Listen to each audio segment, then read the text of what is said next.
Pozdrav svima, danas ću da vam predstavim edukativnu zvučnu igricu Brailleovo pismo.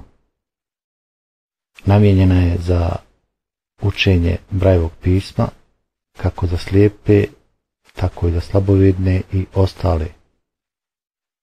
Na jedan zanimljiv način imat ćete priliku i mogućnost da naučite Brailleovo pismo. Ovu zvučnu igricu ću da pokrenem sa zvučnog menija. Insert programi, zvučna tastatur, kompjuterski pojmovi, igrica Brailleovo pismo.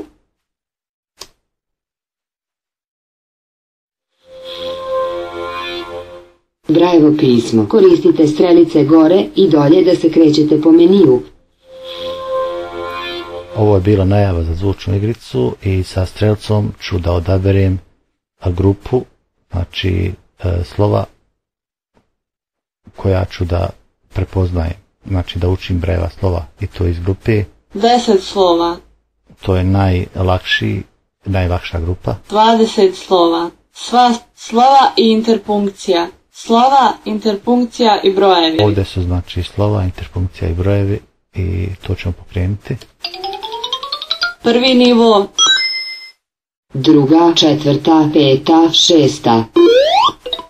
Druga, četvrta, peta, šesta, da prepoznajem znači koje je to slovo. Imam ponuđena 3 slova i to W, T, A. Znači, pošto znam da je to W, pritisnuću Enter.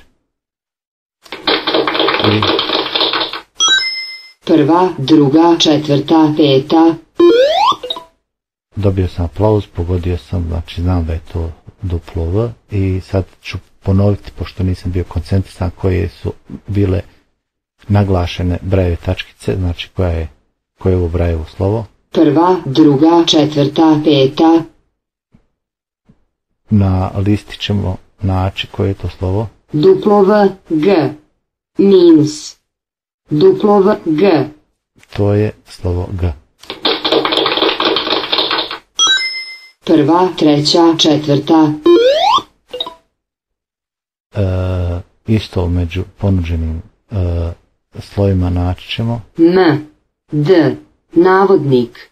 Ali nećemo sad biti precizni, znači sad ćemo namjerno napraviti grešku.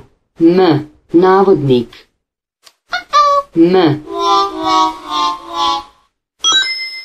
Treća.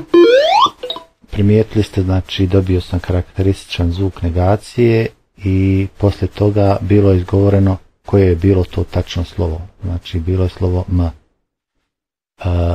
Dobio sam sljedeće slovo.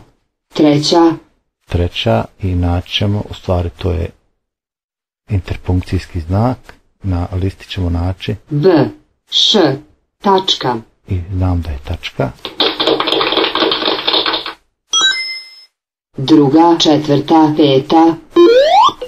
Samo da kažem za ove korisnike koji su potpuno slijepi, na displeju se pokazuje, znači kada odabirim, kada dobijem slovo na prepoznavanje, pokaže se Brailleva ćelija, znači šestotačka, i pokaže se isto mogućnost da se upisuje predznak za broj, znači da se mogu slova prepoznavati. Pored interpunkcije slova mogu da se uče i brojevi. Sa razmakom se ponavlja Brailleovo slovo, a sa strelicama se odabire, znači na listi koje je to slovo. Pa evo sad ćemo ponovo pritisnuti razmak da čujemo. Druga, četvrta, peta. Druga, četvrta, peta. Naći ćemo na listi Plus M.